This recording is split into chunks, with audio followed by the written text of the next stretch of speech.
Hi friends, welcome to sivagamiskitchen. இன்னைக்கு summer special கேரளால ஃபேமஸா இருக்கிற ஃபுல்ஜார் சோடா எப்படி வீட்லயே செய்யலாம்னு பார்க்கலாம் வாங்க.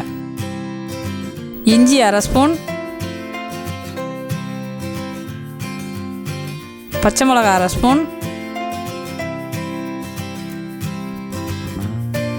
புதினா அரை ஸ்பூன். இதெல்லாம் நான் மிக்சியில் அரைக்கல, உரலில் கொஞ்சமாக இருக்கிறதுனால இடித்து போட்டுக்கிட்டேன். சப்ஜா விதை அரை மணி நேரம் ஊற வச்சது ஒரு ஸ்பூன், இது உடம்புக்கு ரொம்ப நல்லது. ஒரு ஸ்பூன் உப்பு, கொஞ்சமாக தண்ணி சேர்த்து எல்லாத்தையும் போட்டு நல்லா கலக்கிக்குங்க.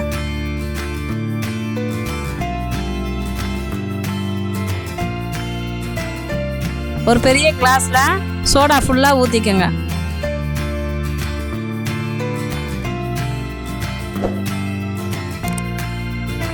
இதோட பொஷலை சோடாவில் இதை போட்டோடனே பொங்கும், அதை நிறுத்தாமல் அப்படியே குடிச்சிடணும். இது இஞ்சி பச்சை மிளகாய் புதினாலாம் போட்டுக்கிறதுனால உடம்புக்கு ரொம்ப நல்லது. சம்மர் டைமில் ட்ரை பண்ணி பாருங்கள். இது வீட்டில் செஞ்சு பார்த்துட்டு இந்த வீடியோ கீழே எப்படி வந்திருக்குன்னு கமெண்ட் பண்ணுங்கள். வீடியோ பிடிச்சிருந்தால் லைக் பண்ணுங்கள், கமெண்ட் பண்ணுங்கள், ஷேர் பண்ணுங்கள். நம்ம சேனலை சப்ஸ்கிரைப் பண்ணுங்கள், பக்கத்தில் உள்ள பெல் ஐக்கனை கிளிக் பண்ணுங்கள்.